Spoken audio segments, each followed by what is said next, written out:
It's always a pleasure to speak on behalf of the Leukemia Lymphoma Society, and it truly is an honor to be here today to share our story with all of you. My name is Jennifer, and my 7-year-old daughter, Isabella, is a blood cancer survivor. And I'm going to tell you the story of how this all came to be. And it's a very emotional story for me, so please bear with me. I will never forget the night of January 18th, 2004. I remember Isabella falling asleep in my arms that night, and I could see her face sleeping as I rocked her in my rocking chair. And I remember lying her down in her crib. I remember that vividly because it was the last time that I ever felt the way that I did. I felt safe. I felt blessed. I felt secure and invulnerable. I laid my seemingly healthy 14-month-old daughter down in her crib that night, and I was awakened hours later only to learn that she was dying. That night, life taught me a lesson that I will live with for the rest of my life. And that lesson is that cancer does not discriminate. Ella fell ill literally overnight. I was sleeping peacefully next to my son when I awoke to the sound of her retching. I sat straight up in my bed and I froze until I heard the sound again. And then I ran down the hallway to her room, and that was when the nightmare began. I remember my son's face, panicked, terrified, and I couldn't have known then that I would not see him again for 2 weeks. I rushed her to the emergency room. She was pale and listless, and it was in the emergency room at Los Gatos Community Hospital that I was told that Ella was critically ill and that she most likely had leukemia. She was transported by ambulance to Lucille Packard Children's Hospital. Upon admission, Isabella was clinging to life. We were told that the possibility of her ever leaving that hospital was extremely low, and we were told to prepare for the unimaginable.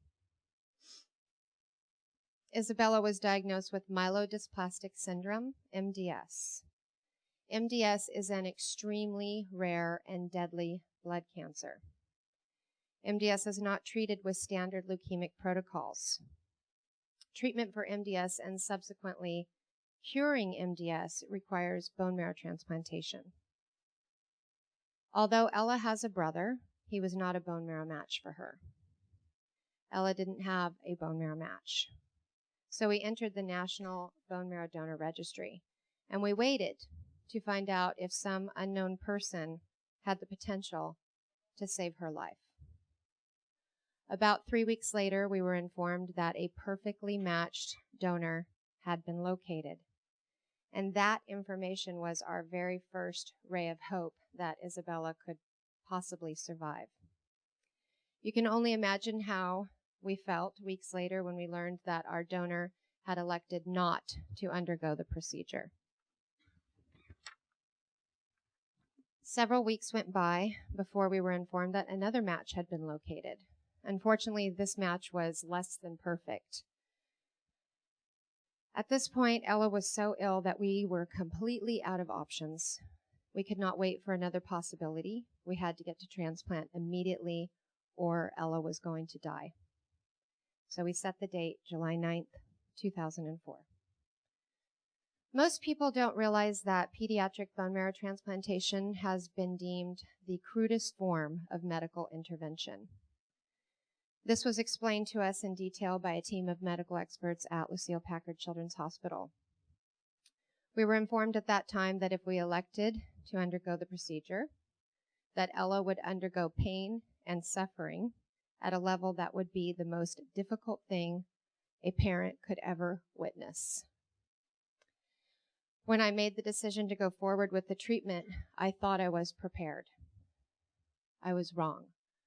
I could never have imagined nor could anyone ever have prepared me for what I was about to witness.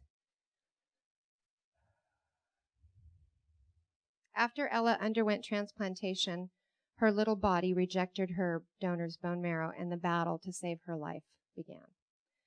During a 100-day hospitalization, her doctors administered medications to help her accept the graft from her host.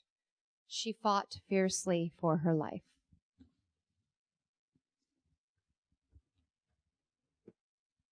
She was connected to 5 intravenous pumps. She had more than 20 life-saving medications flowing through her at all times. She had tubes from her nose to her stomach. She couldn't eat or drink anything for months at a time. She vomited incessantly.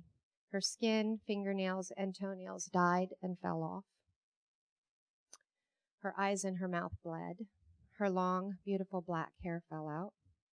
And in spite of constant flows of and high doses of morphine and fentanyl, her pain was intolerable. She underwent total body radiation 9 times in 3 days. She underwent general anesthesia 26 times. And 26 times I waited for her to wake up. And I prayed that she would wake up. I never left her side. I went days without eating because I was so afraid that if I walked out of that room, she would die. But when I could not accept the pain and suffering that my child endured any longer, I began to blame myself for putting her through that sort of trauma to keep her alive, to keep her with me. And because I felt that I was causing her to endure such suffering, at one point I gave her permission to let go. And I held her frail little body in my arms, and I begged for her suffering to end. And I'll never forget the words that left my mouth when I whispered in her tiny little ear, "I love you. I will always love you. And if it's too much to bear, then let go, sweet angel. Mommy will always be with you forever."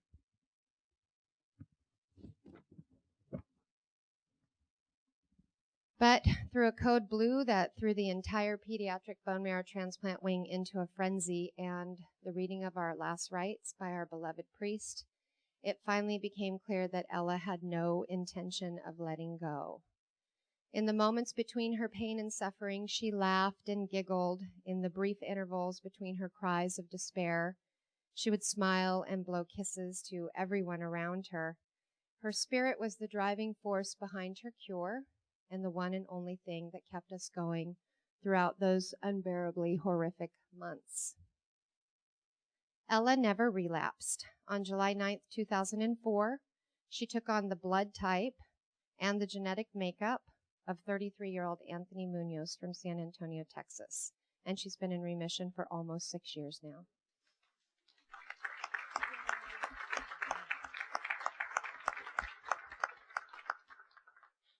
Ella's story is a miracle. She was the youngest child ever to be diagnosed with this disease, by the way. There was no written history of a child ever having this disease at this age before. Of the 6 children that received their bone marrow transplants at the same time that Ella underwent her transplantation at Lucile Packard, only one other child besides Isabella survived. And that child did not stay in remission. Ella is alive today because of people like you. What you are doing today saves lives. The money that you raise will turn into research and funding. The research and funding will turn into medicines, therapies, and treatments. And those treatments will flow into the lives of people who have cancer, and lives will be saved because of you.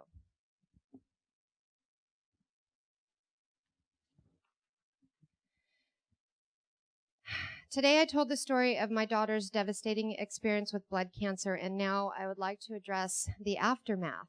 Treating cancer often leads to the development of secondary malignancies due to the toxicity of the treatment, primarily the chemotherapy and the radiation. Isabella is a happy 7-year-old girl. She's smart and active and social, and most importantly, she's healthy. But in spite of her remission, I live every day with the fear that this can happen to her again. And I know that the chance of her suffering like this again is a very real possibility. So I fight against cancer for two reasons. One, because no person should ever have to hear the words, "You have cancer." And I also fight against cancer because if I give up on the fight, then I may be giving up on my daughter's future. I have to look ahead at 5, 6 years from now and ask the question, what effect will the toxicity of the treatment, the total body radiation and the chemotherapy that she received, what effect will that have on her life in the future? And solutions to those problems require research and funding, and we do not have those solutions yet. We cannot treat every child yet. We don't have medications that prevent graft versus host rejection yet. We don't have a cure for or a means for preventing secondary malignancies related to treatment. And we can't keep every child alive yet. And so that's why we're here. Your being here helps parents like me get the answers that we so desperately need. Your being here helps Isabella and thousands of other children who suffer from blood cancer. Your work is worthy, and you are all heroes. And I'm so grateful to all of you. So on behalf of Isabella and my mother and myself, we would like to thank you from the bottom of our hearts.